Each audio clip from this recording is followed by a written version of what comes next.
pues mira, antes de empezar, quiero dar la bienvenida a todos los nuevos suscriptores que tenemos en la semana, tanto en el canal de YouTube como aquí en TikTok. Gracias por darnos la confianza de seguirnos. Por favor, inviten a más gente. Los que hayan visto el canal y no se hayan unido, no se pasen de lanza, regálenos una suscripción, ¿no? Por favor, un like y un comentario. Déjenos comentarios en los videos, muchachos. Nos divertimos cuando nos dejan comentarios de verdad. Y les contestamos, también es cierto eso. Exactamente, sí, los leemos y los contestamos. Entonces, bueno, pues vamos a entrar un poquito en materia, si te parece, si estás de acuerdo. Dale. Y si estás de acuerdo, antes de empezar el capítulo, pues me gustaría invocar a los espíritus de Allan Kardec. Me gustaría invocar al espíritu de Madero y quizás al espíritu de Houdini. Por favor, háganse ya presentes para desmentir todo lo que vamos a decir. Abramos nuestras mentes, muchachos. Exactamente. Y bueno, también mencionarles la documentación para este capítulo. Se hizo del trabajo periodístico de José Gil Olmos, del trabajo de escritura de José Mariano Leiva y del divulgador Alejandro Rosas, así como del periodista Julio Patán, que cuentan muy bien toda esta historia y que lo hacen de una manera pues bastante amena, y trataremos de hacérselos llegar, ¿no? Correcto. Entonces, pues iniciaré, diciendo un poquito a través de lo que es el espiritismo, o lo que era o lo que fue el espiritismo en el siglo XIX, que es un movimiento que es fundado ya de manera oficial en 1857 por Allan Kardec, que se llamaba en realidad Hippolyte Léon, pero que después por ahí se cambia un poquito el nombre porque los espíritus le dijeron que se lo tenía que cambiar. Ahí nace el espiritismo como filosofía, ¿no? Es que Hipólito, o sea, muy francés y todo, pero se llamaba Hipólito. ¿Quién iba a triunfar con ese nombre? O sea, no, hay que cambiárselo. Allan Kardec. O sea, sí. Claro, porque aparte en franchute, o sea. Es de más caché, la verdad. Es correcto, o sea, aunque sea Hipólito, ¿qué es eso? Hipólito, no. Allan, pues sí, continúa, perdón. Y mira, ahí nace el espiritismo de manera oficial, pero hay un antecedente bien curioso de unas tales hermanas Fox, que eran 3 canadienses que vivían muy cerca de Nueva York, y que se inventaron un choro de que podían comunicarse con los espíritus. Arman giras por todo Estados Unidos, donde van ahí engañando a la gente, y después, en el tiempo, se desdicen y dicen, ¿saben qué? No era cierto, les mentimos, y empiezan a desmentir al espiritismo. Ese es un primer antecedente antes de Allan Kardec.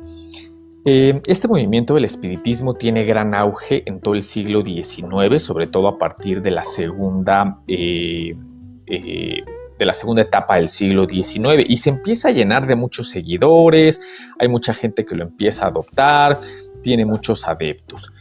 Y es una doctrina o es una filosofía basada en 2 cosas principales. Una es la inmortalidad de nuestras almas y la capacidad de comunicación de los hombres con los espíritus para resolver temas principalmente éticos.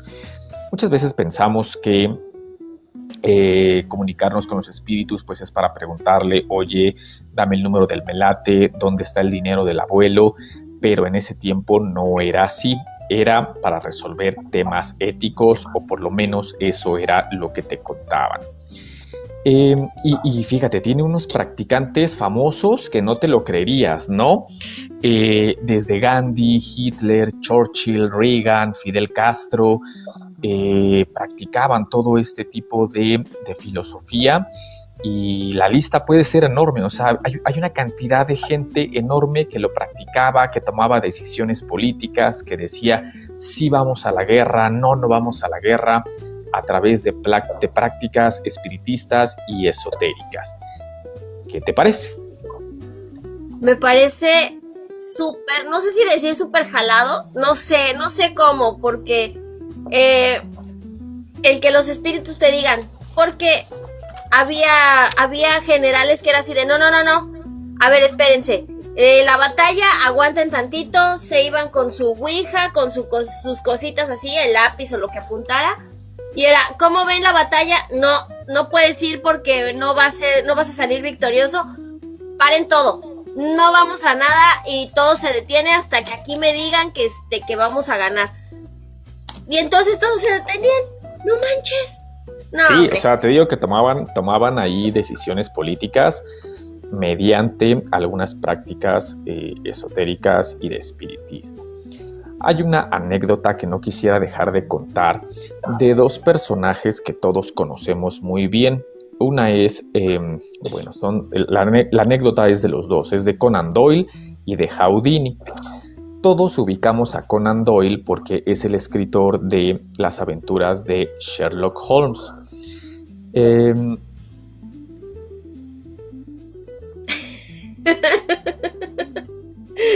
Perdón, estoy viendo ahí un comentario raro, pero bueno.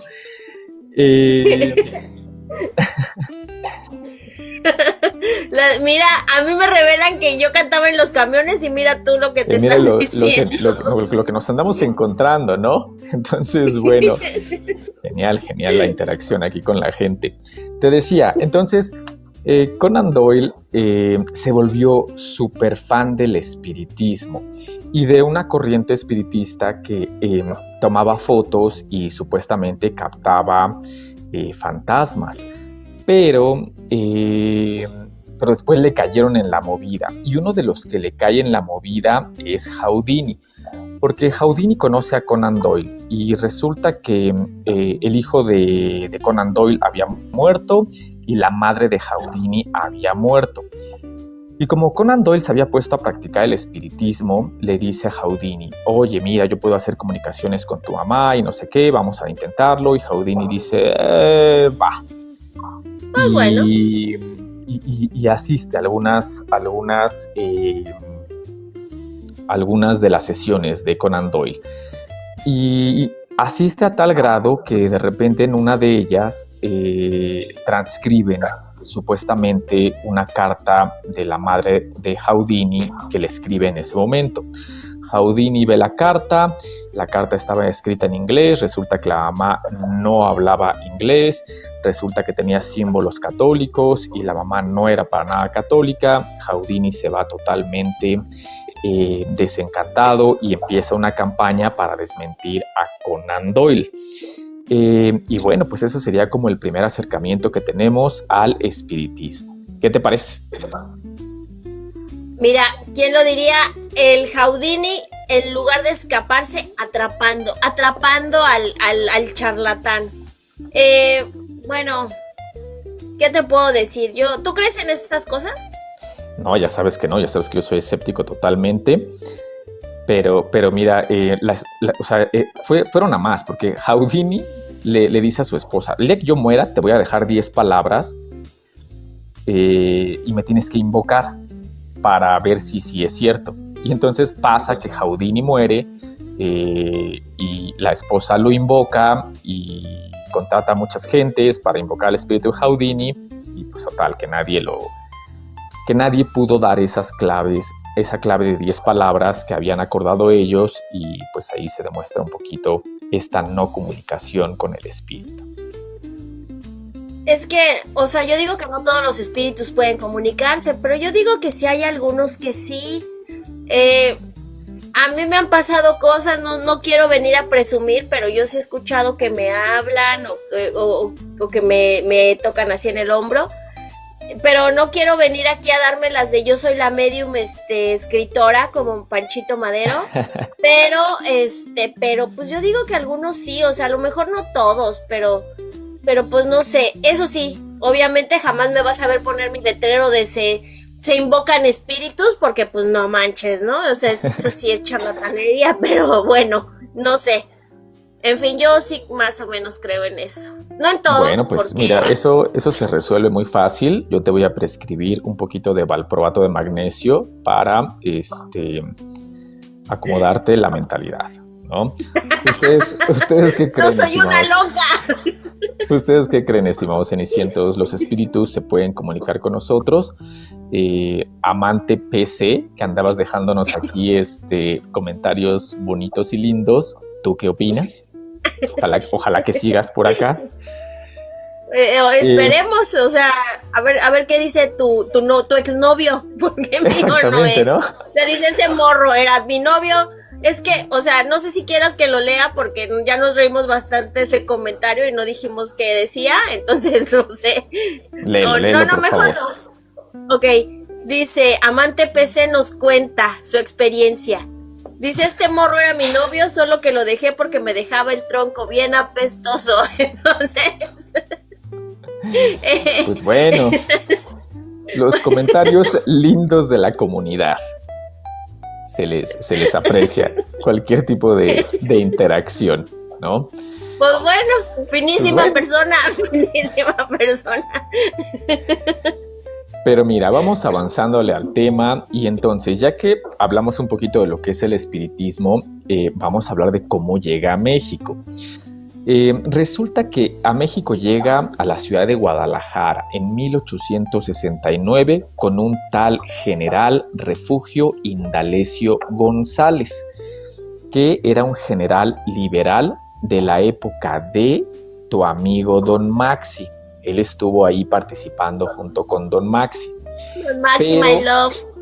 Me lo mandan encarcelar a Francia y allá en Francia aprende todo este tema del espiritismo y queda totalmente enamorado, dice sí, a huevo, esto es real y empieza a aprender. Tal es su enamoramiento con esta filosofía que traduce los libros de Allan Kardec, el libro de los espíritus y el libro de los médiums.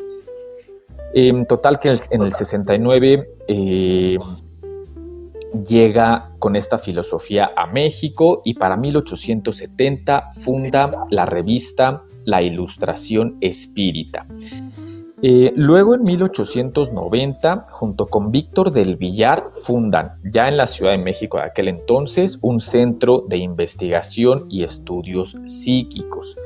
Y empiezan a llamar la atención de mucha gente. Recordemos que por estos años acaban de pasar también las leyes de reforma de Benito Juárez, el tema de la separación entre el Estado y la Iglesia, y entonces la gente, al sentirse un poquito falta de temas religiosos, adopta el espiritismo como en sustitución de la religión.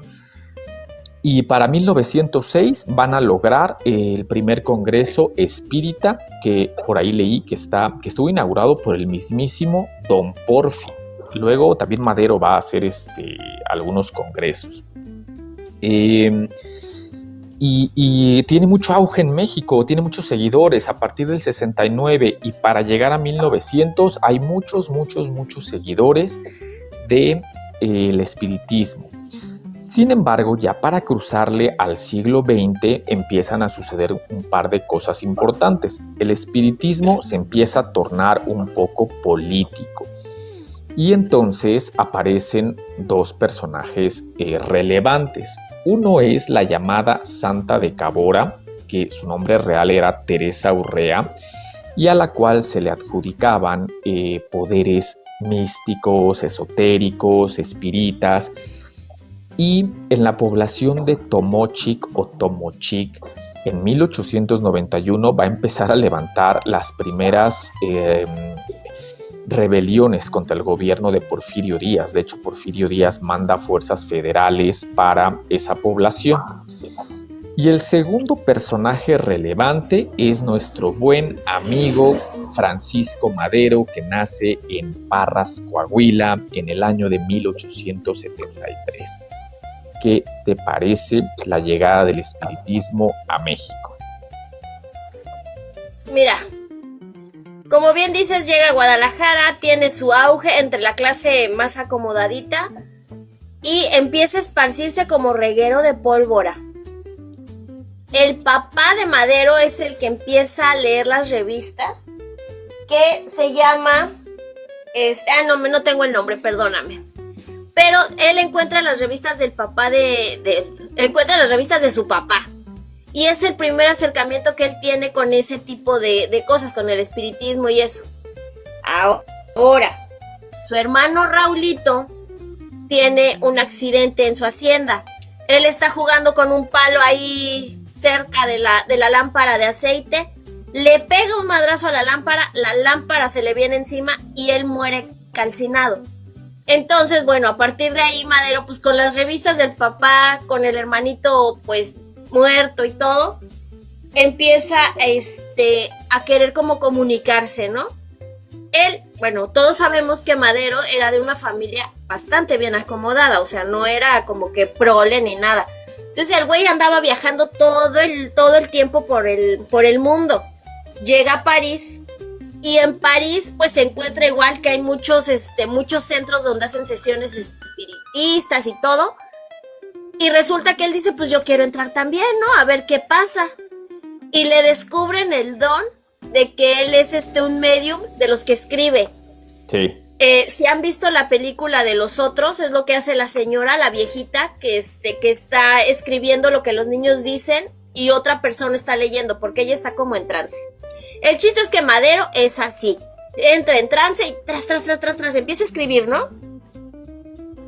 Empieza a practicar y obviamente pues no consigue al principio como que desarrollar bien.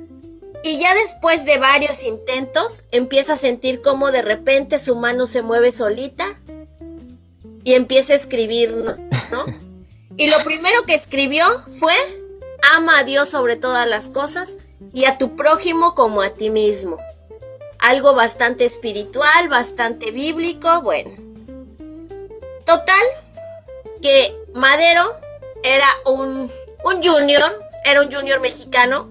Y el hombre le gustaba andar de parrandas, iba a meter a los burdeles, jugaba billar, apostaba, traía una vida de esas que todos queremos, pero nadie dice que sí, ¿no? Pero bueno, entonces él traía esa vida. Y los espíritus le empiezan a decir, debes dejar tu vida desenfrenada, ¿no? Bueno, debes dejar tu vida desenfrenada y ponerte a chingarle bien. Porque le dicen que su deber es ser un hombre de justicia. Entonces el güey así como que dice, no mames, si los espíritus me lo están diciendo, debe ser real, ¿no? O sea, debe ser. Total, que empieza a hacer reuniones en su casa y todo, y acaba fundando el Círculo de Estudios Psicológicos de San Pedro, Coahuila. Pero no le pone el centro espiritista ni nada. Se reunían a hacer sesiones, pero él le pone centro psicológico para que nadie dijera estos locos, ¿qué onda, no? Pues bueno, para 1901 logra por fin contactar al que andaba buscando, al hermanito Raúl, ¿no? Y Raulito le dice, ¿sabes qué? Siempre que tú me necesites y cuando sea con el fin de aprender, mira, llámame, yo estaré aquí. Y el otro sí, pues sí, a fuerza, ¿no? Y pues bueno, él le hace ver, porque las hermanas de Madero tenían una amiga que se llamaba Sara, ¿no?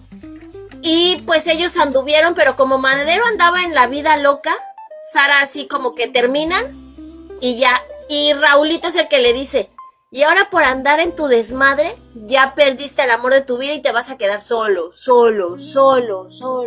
¿no? Y entonces él así de, no, yo no quiero eso en mi vida. Y va corriendo con Sara y así de, perdóname, eres el amor de mi vida, cásate conmigo. Y la otra, obvio sí, o sea, sí quiero, obvio sí quiero. Y se casan. Y de hecho, o sea, sí estuvieron casados. De hecho, en el libro de Batallas en el Desierto, no sé si te acuerdas, sí, que contaban sí. que Sara andaba siempre de negro, vestida de luto por la muerte de su marido, ¿no?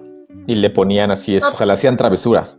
Le hacían travesuras a Sara Pérez de Madero, ahí en la colonia Roma. Sarita, sí, doña Sarita.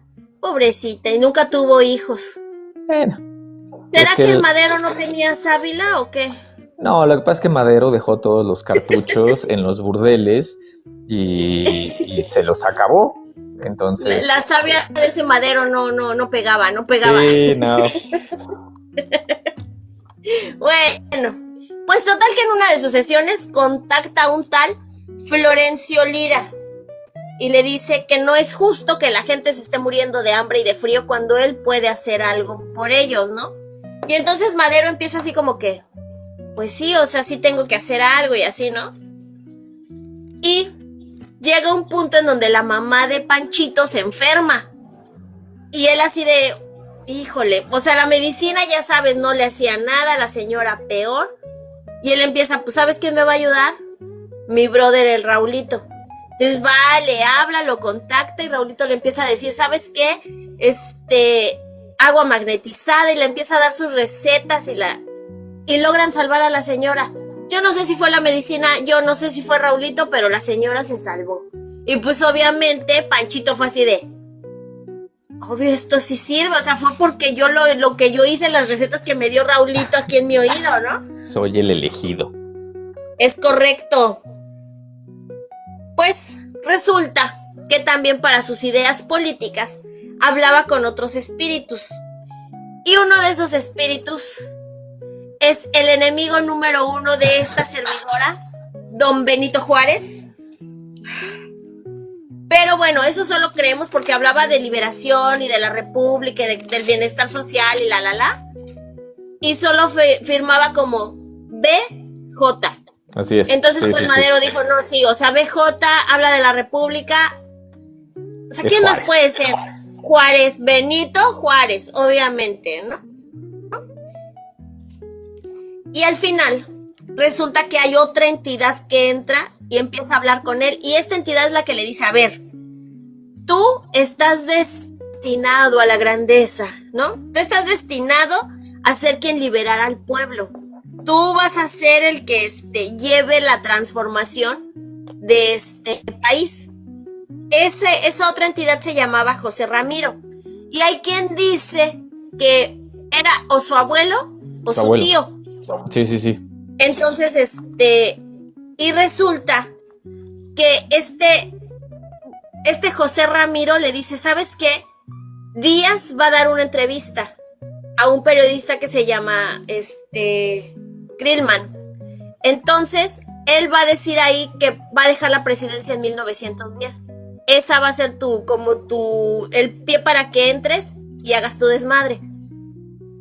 Pero todo esto pasó antes de que la entrevista saliera, obviamente, ¿no? Entonces, para cuando salió la entrevista, Madero ya sabía que iba a decir eso. Yo digo que eso sí está bastante curioso. No sé qué opines tú, pero para mí sí se me hizo así de, bueno, mames, ¿cómo lo supo? ¿No? Pero bueno. Y dicen que José le decía a Madero que era el soldado de la libertad y el progreso, además de un luchador infatigable de la libertad. Pues total, que cuando se va Madero a Ciudad de México, le dijo que se fuera sin miedo, que así tú, mira, tú tranqui, nosotros vamos a ir contigo, vamos a estar apoyándote en todo momento. Vamos con todo, Panchito. Y ya una vez que era presidente, escribió un libro con el fin de dar a conocer todas esto del espiritismo a los jóvenes y todo, pero no le pone el libro del espiritismo de Francisco y Madero. O sea, no lo firma con otro nombre porque pues tampoco quería que lo tacharan así de ay, de loco, ¿no? Y entonces pues ya yo no sé si dejó de hacer sesiones y los espíritus no le pudieron avisar que Huerta andaba atrás de él confabulando, pero pues acabó en desvivisión eso, ¿no? Pero pues bueno, esa es la historia de Panchito Madero y cómo estaba bien metido en el espiritismo. Exactamente. Y mira, tú ya lo resumiste muy bien. Yo solamente al tema de Madero espiritista voy a añadir un par de cosas que me gustaría que se mencionaran. Uno es que en 1886 él se larga a París a estudiar. Sabemos que andaba ahí en el Cancán, en el Moulin Rouge, dándose la buena vida, ¿no? Pero allá aprende también el espiritismo, igual que Indalecio. Y luego vuelve a México y también instala o le sigue con esta práctica. Tú mencionabas por ahí que escribía y que dejaba como todo esto en algunos escritos bajo los seudónimos de Bhima y de Arjuna. eh, que lo hacía para evitar que se burlaran de él, pero después sí se enteran que es Madero el que está escribiendo eso, y sí hay mucha gente que se burla de Madero en esa época, le hacen caricaturas y hacen mucha mofa de lo que está escribiendo. Todo esto del periodo espiritista de Madero se da antes de que inicie la revolución. Parece que en 1908 es como la última sesión de la que se tienen registros, y Alejandro Rosas nos cuenta que se piensa que el mismísimo plan de San Luis le fue dictado a Madero por los espíritus, por la forma en que está redactado y porque tiene fecha y hora de inicio la Revolución Mexicana. Y bueno, a ver, tú ya lo decías al último, Madero escuchaba muy bien a los espíritus, les hizo caso, pero no escuchó a Gustavo Madero cuando le dijo: Victoriano Huerta te está traicionando, ¿no? Ay, De esas cosas raras que tiene la vida, y pues todos sabemos cómo acaba Madero aquellos días de la decena trágica, ¿no? Ay, no, pero es que todo mal ahí, o sea, también como puso Victoriano Huerta, pero bueno, ese es otro tema. Ese es otro tema que también, qué coraje. Lo que le hicieron a Gustavo Madero, no manches, son unos animales. Pero bueno, ese es otro tema y no nos vamos a meter. Continúa. Venga, pues dar las gracias a Anita, a Lucía, que están aquí escuchándonos y dejándonos por allí comentarios y likes. Ay, Anita, bueno. La coronita sí la tengo por aquí, pero es que estoy empacando y ya está ahí en la maleta, porque sí la llevo, pero sí. ¿Estás empacando? Exactamente. Pero ese es otro tema, ¿no? Pero no vamos a discutir ese eso es otro ahorita. tema y no nos vamos a meter, porque ni les voy a contar ni les interesa. Ay, exactamente. Bien grosso. Mejor nos pasamos al tema de Plutarco Elías Calles y Miguel Alemán, que también practicaban el espiritismo.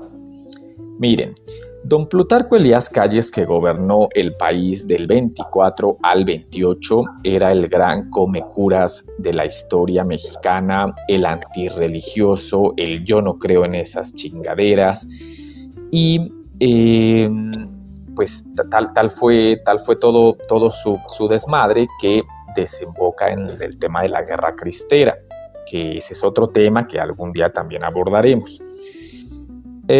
Después de su periodo presidencial, ya sabemos que él quería seguir mandando, que quería establecer el tema del maximato, pero don Lázaro Cárdenas no se deja y en 1936 lo larga al exilio.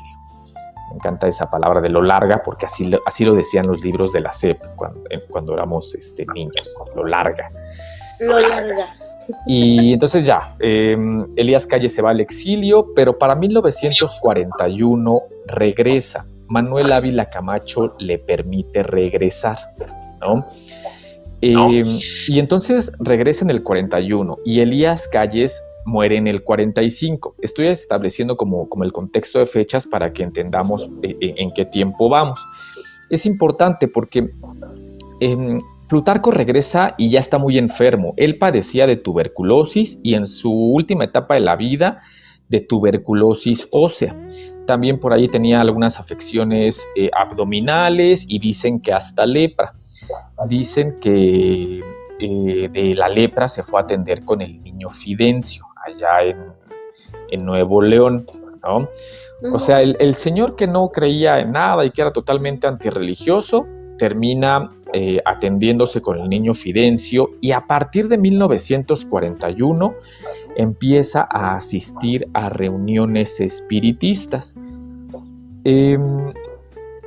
Y fíjense, aquí hay algunos nombres de bastante relevancia que están en las actas espíritas. Están las firmas de quienes acudían, y por ejemplo se menciona a Jaime Torres Bodet, ¿no? El gran prócer de la educación en México. Se menciona a algunos políticos como Luis Morones, Juan Almazán, Ezequiel Padilla, y 2 presidentes de la República: Ávila Camacho, que le había permitido regresar a Plutarco, y Miguel Alemán, que después sería presidente de la República. Total, que para 1945 desencarna Plutarco Elías Calles. Y lo digo así porque así lo dicen los espíritas. Dejas tu cuerpo material, ¿no? Y tu alma sigue. Tu alma trasciende, ajá. Exactamente. Pero entonces su hijo Rodolfo, el hijo de Plutarco, también acudía a sesiones espiritistas y cuenta que el espíritu de Plutarco se hacía presente y les contaba que andaba ahí dando el rol por el otro mundo y que tenía andanzas con Venustiano Carranza y con Álvaro Obregón, personajes que seguían enojados con él a pesar de que ya estaban en el otro mundo, ¿no? Entonces, bueno, pues me parece bien interesante el capítulo de Plutarco Elías Calles, espiritista, atendiéndose con el niño Fidencio, que ni era tan niño, ni era tan mágico, ni nada de eso, ¿no? ¿Qué te parece eso? No, pues es que, mira, yo creo que si no crees en Papá Dios y no crees en nada, de algo tienes que creer. Y pues este güey, o sea, ya al final yo creo que en la desesperación dijo, pues este güey, o sea, y es como llega con el niño Fidencio, que bien dices, no era un niño, era un señor, pero pues así le decían, ¿no? Entonces, pues yo creo que fue su desesperación, o sea, ahora, eso de que según andaba de parranda con Carranza y así, sí, no bueno, sé, es que, mira, o sea, ya hay... Los espíritus le decían a Madero que ya cuando uno trascendía, o sea, todas las almas ya eran así como que todos eran iguales porque ya no había ricos, pobres, negros, blancos, ya nada, todos eran iguales ahí, entonces ya habían alcanzado un nivel superior. Entonces puede ser que las almas de estos dos también, personajes importantes, para no decirles una grosería, a Venustiano Carranza y a Obregón, pues puede ser que entonces hayan también alcanzado un nivel superior y ya nos perdonamos, nos queremos, no, ya pero somos todos cuates. No se perdonaron, o sea, seguían enojados con Calles, entonces... Ok. Entonces no habían trascendido y es mentira, no había ¿ves? tal trascendencia, ¿no? No, hombre, bueno. Pero bueno, de ahí, mira, nos vamos a ir, voy a contar 2 episodios rápido, conforme nos lleva el lapso de tiempo. Uno es en la década de los 70s, en la época de tu gran amigo López Portillo, aunque lo niegues, y su esposa, Carmen Romano. Que López Portillo no es mi amigo, entendámoslo, hay que hacer planas. Continúa. Carmen Romano, la esposa de López Portillo, se decía que tenía actividades de brujería, magia negra, santería. En este punto vamos a brincar un poquito ya del espiritismo hacia temas de magia y prácticas rarísimas. Entonces, pues allí se queda esa anécdota de que Carmen Romano usaba esas prácticas para su beneficio, para beneficio de López Portillo y para influir en decisiones políticas. Y el segundo flashazo que les quiero dejar por aquí es el del presidente Salinas de Gortari, ya en los 80s, donde dicen que en la época en que él estaba por ser elegido el candidato oficial, va y contrata a unos brujos haitianos para hacerle un trabajito a Miguel de la Madrid, para que no hubiera ahí forma de que él perdiera la candidatura, ¿no? Todo ese trabajito, pues después se lo va a terminar de hacer Bartlett, se nos fue el sistema, ¿se acuerdan? Dime. O sea, dicen que de hecho el trabajo se lo hizo desde que empezó Miguel de la Madrid. Exacto. Porque él sabía que si de la Madrid quedaba, en automático él iba a poder tener oportunidad de alcanzar la presidencia. Entonces él dice, a mí me conviene eso, yo te voy a dar ahí el codazo con mis amigos los brujillos. Entonces, pues así va, y pues de la Madrid queda. Y al final él también queda con sus trucos medios raros. Se nos fue el sistema, híjoles, iba ganando él, pero ¿qué creen? Ya cuando regresó la luz, ya, o sea, misteriosamente Salinas ya iba a la cabeza así de 200 millones de votos arriba. Sí. Pues no sé cómo pasó, ¿no? Pero fue por pues los grupos haitianos. Exactamente, o sea, yo creo que tuvieron algo que ver, o sea, no sé. Pero pues bueno, ahí está también la anécdota de Salinas. De Híjole. Salinas. Y mira, y siguiendo en el tiempo, terminando el mandato de Salinas y ya entrando al sexenio de tu otro gran amigo Ernesto Zedillo Ponce de León, ocurren un par de cosas también relacionadas con la brujería. Zedillo no es mi amigo, pero no lo aborrezco tanto como a los otros. Al menos ese nada más fue como de un títere que no hizo nada, pero bueno, ¿no? Pero bueno, o sea. En 1994 es un año importante porque miren, aquí pasa algo bien sui generis en la política mexicana. Uno, desviven a Colosio y también desviven meses después al secretario general del PRI, que era Ruiz Massieu. A Ruiz Massieu lo desvive un tal Daniel Treviño, que cuando lo aprenden dice que el diputado Manuel Muñoz Rocha le había pagado y le había dado 50,000 varos para desvivir a Ruiz Massieu. Luego empiezan las investigaciones y desaparece Manuel Muñoz Rocha. Así desaparece de la faz de la tierra. Nadie sabe de él nunca más hasta la actualidad. Se vuelve a saber dónde están él o sus restos. ¿Y cuál es la reacción del Estado mexicano? Antes que nada, se abre una maldita carpeta de investigación y se crea una fiscalía especializada para el caso Colosio y para el caso de Muñoz Rocha. Esta carpeta de investigación, esta fiscalía, van a estar lideradas por Pablo Chapa Besanilla. Acuérdense de ese nombre porque después va a ser todo un show. Pablo Chapa Besanilla vincula al hermano de Salinas de Gortari, a Raúl, con las dos desvivisiones, con la de Massieu y con la de Muñoz Rocha.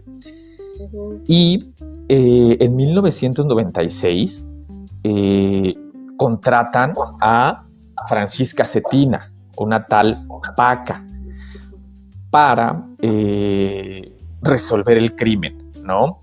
Y entonces la Paca les dice, vamos a la finca del Encanto, que era propiedad de Raúl Salinas de Gortari, ahí en La Marquesa.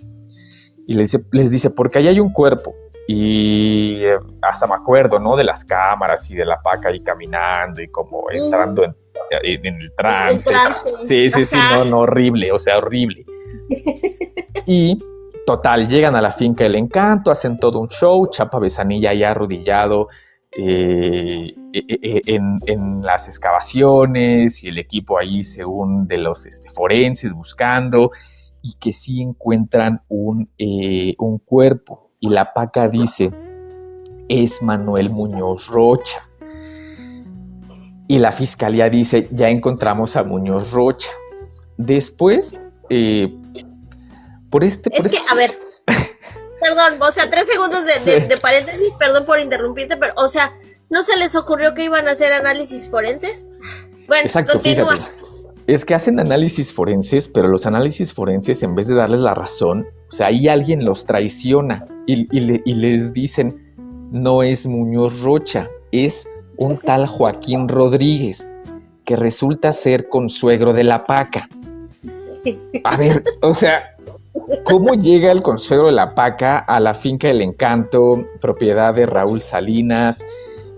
Lo siembran ahí y bueno, total que esta historia en donde habían contratado a la vidente para resolver el crimen de Estado, acaba con la Paca en la cárcel, acaba con Chapa Besanilla en la cárcel, acaba con Raúl Salinas también en la cárcel durante un espacio de 10 años y acaba con que jamás volvimos a saber nada de Muñoz Rocha.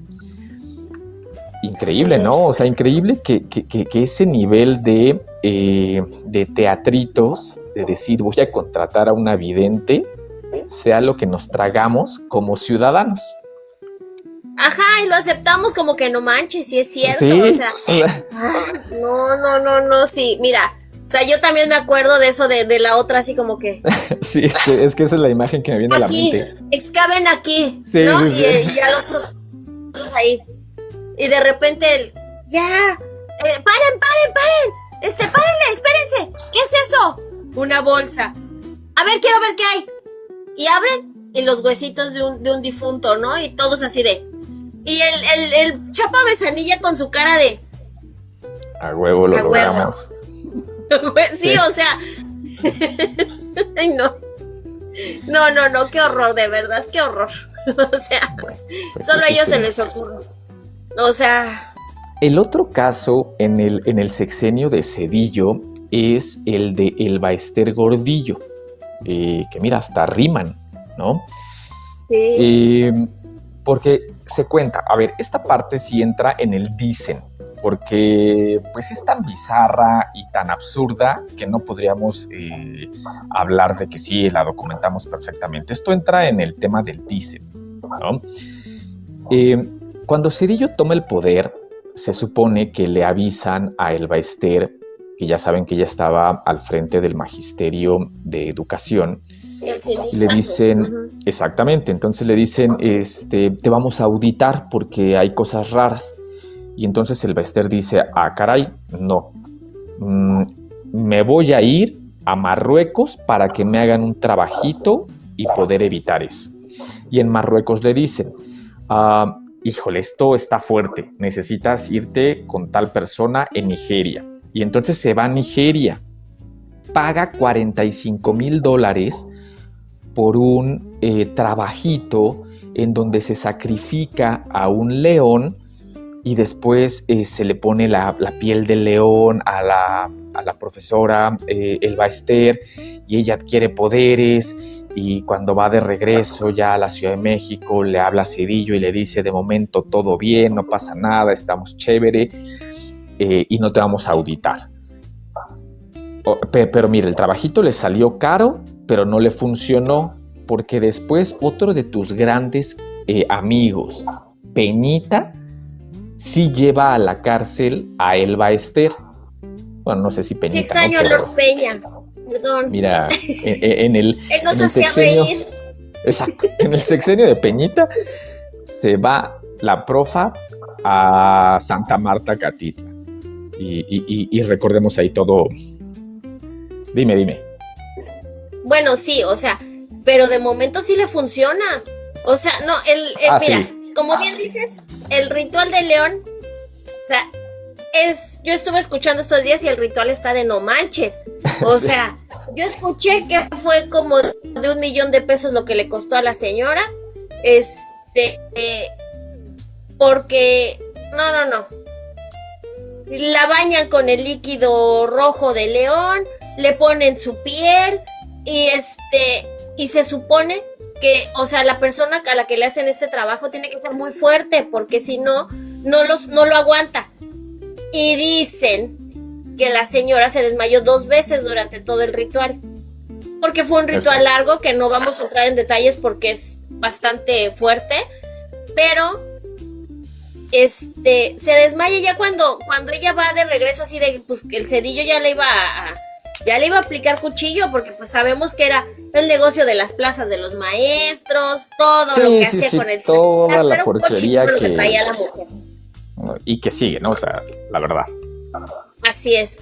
Entonces, pues de momento le habla y ¿sabes qué? O sea, no solo no te vamos a auditar, vas a trabajar conmigo y vamos a ser super compas. Y la otra, Obi, cuenta conmigo. Pues le funcionó. O sea, le funcionó en el momento. Ya no sé si el ritual tenía que renovarse, si tenía que ir por otra cosa, cada 5 años que fuera como con Don Lucy, que hacían sus pactos por tiempo. No sé si ese ritual también tenía un límite de tiempo, por eso después se le desmoronó el teatrito. Pero, pues de momento sí le funcionó. Sí. Pero te digo, en 2013, en el sexenio de Peñita, se va a Santa Marta, ¿no? Y pues recordamos todos esos momentos en donde ella dice, no, es que no me puedo quedar en la cárcel porque estoy muy enferma y miren mi cara, pues estoy acabada. no se puede. Miren mi cara, sí está muy mal. Sí, sí. Y entonces el que sí le vio la cara, pues ya después es en 2018 AMLO quien se la cree y la absuelve y la saca de la cárcel. Pero bueno, Ay, ese Dios es mío. el episodio de El Baester. Para los años 2000, terminando el sexenio de Zedillo y empezando el sexenio de Chente Fox, hay otro personaje, también mujer, que está muy ligado a una, pues yo quisiera decirle, leyenda urbana, ¿no?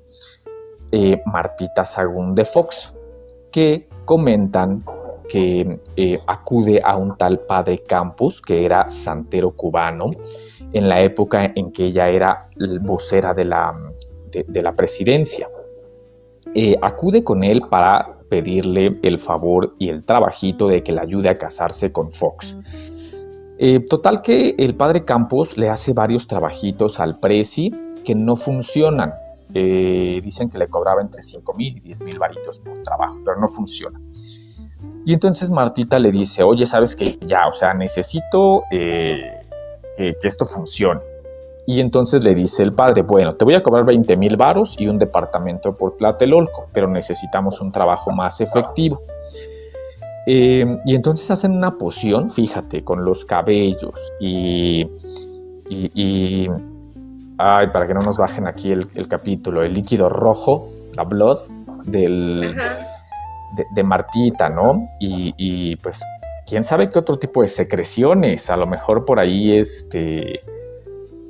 va también vello púbico y seguramente, ¿no? seguramente Entonces, su amarre bien cañón. Hacen una poción y se la dan en gotitas al presi, en la comida, en el café, en el té. Y incluso la llegan a cuestionar, ¿no? De por qué le das esto al presidente. Y ella dice, no, pues son sus vitaminas, porque aparte ella era de toda la confianza de Fox.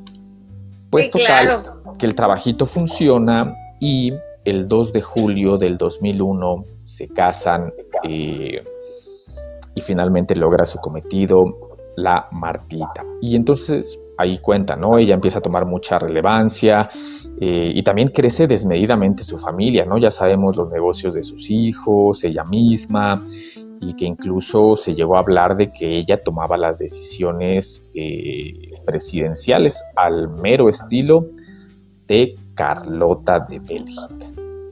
¿Qué te parece? Es correcto. Don Maxi de nuevo salió a relucir, coronita simbólica, Anita. Híjole, pues sí puede ser, o sea, porque, mira, al principio Fox se veía como muy contento nada más él con sus hijas y yo me acuerdo perfecto que la hija era la que iba a fungir como la directora del DIF, que es lo que hace la primera dama, sí. Y todas las funciones las iba a cumplir la hija y de repente al otro año se casa con Martita y Martita empieza a tomar una fuerza política dura y crece y después ya, o sea, como dices, todo el mundo así de no, es que, o sea, de un tiempo para acá el presidente ya no es él, ya la presidenta es ella, ya nada más él dice, sí, tienes razón, hoy vamos a instituir que todos van a vestirse de rojo, o sea, pero porque ella le decía, ¿no? Entonces, pues sí puede ser, por cosas, ya hemos visto que la gente es capaz de hacer muchas cosas por poder. Y mira, yo concluyo una cosa bien importante de estos dos últimos casos que contamos, del de El Baester y del de Martita. Practicar este tipo de magia te desfigura la cara sí o sí. Entonces, cuidado con lo que le andan deseando a las demás personas porque pues pueden acabar así, ¿no? No manches, ya valimos madre, pues. Yo con mi gorro es que no se ve mi gorrito de bruja, pero yo soy bruja buena, así que mi carita no va a desfigurarse nunca jamás. Tran, tran, tran, tran, tran, tran, tran, para.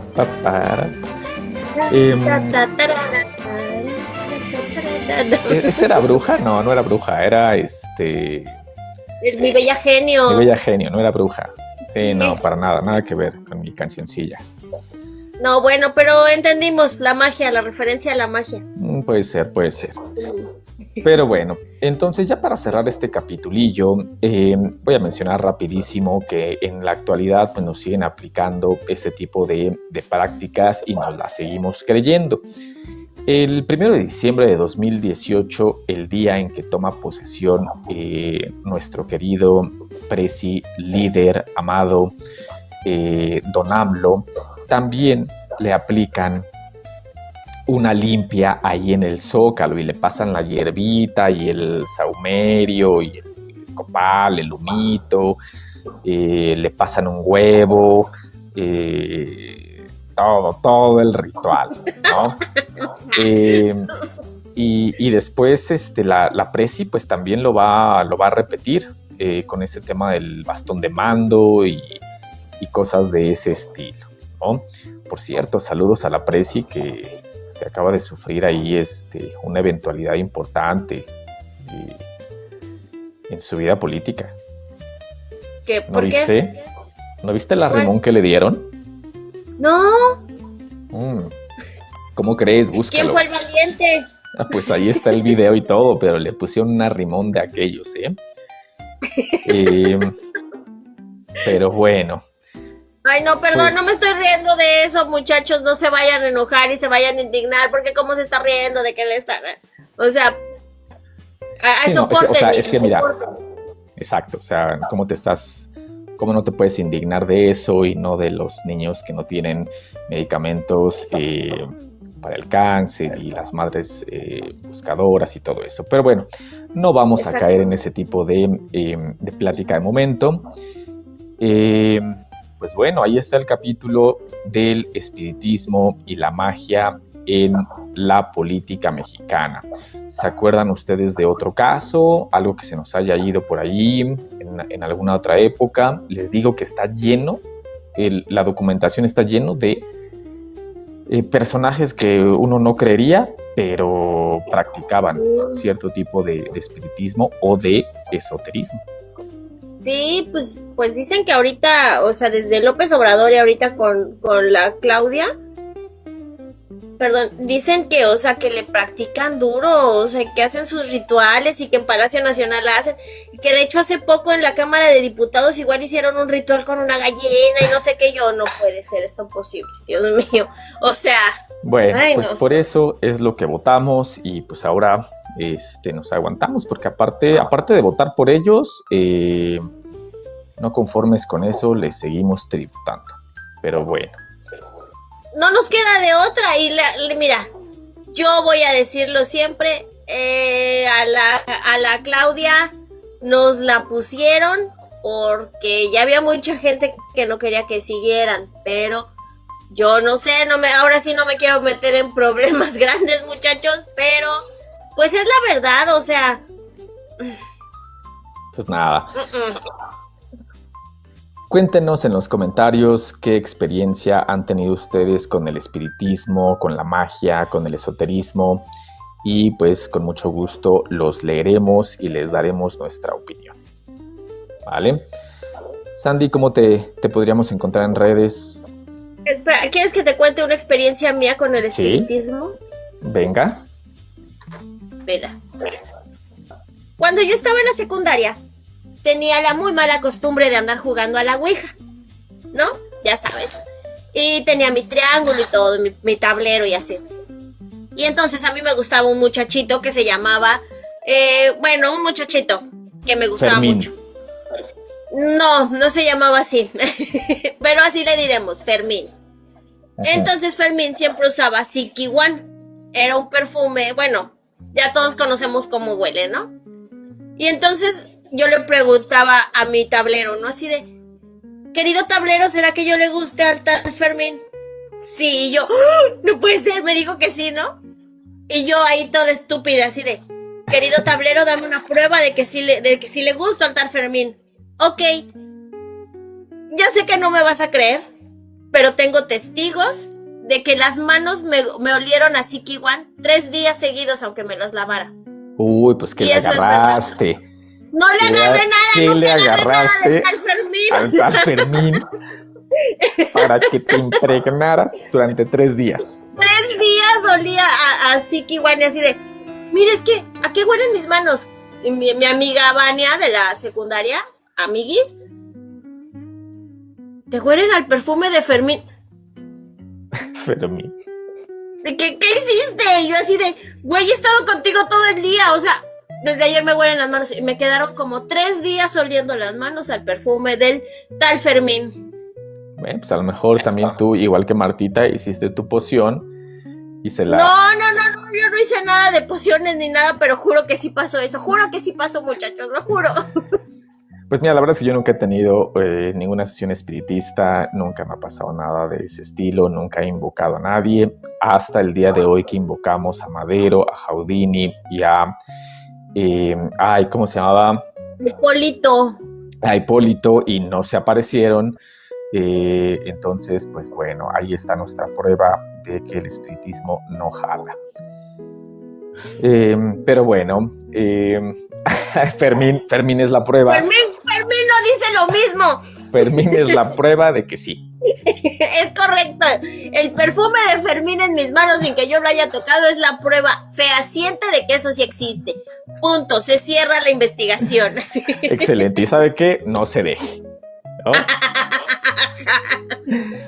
Ya, mejor dinos cómo te podemos encontrar en redes sociales. A mí me encuentran como @sandungaRDZ aquí en TikTok y en Instagram, que la neta lo tengo abandonado, pero pues tampoco es como que hubiera mucha gente allá siguiéndome, entonces bueno, pero pues aquí me encuentran, aquí subimos shorts y por favor vean el episodio el viernes en YouTube, déjenos un comentario, déjenos un me gusta y recomiéndenos, por favor, nos hace mucho bien para seguir creciendo. Excelente. Pues muchísimas gracias a todos los que estuvieron aquí durante el en vivo, a todos los que nos dieron like, a todos los que nos dejaron un comentario.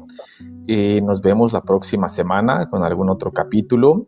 Ya se viene la temporada de la Revolución Mexicana y todos esos temas.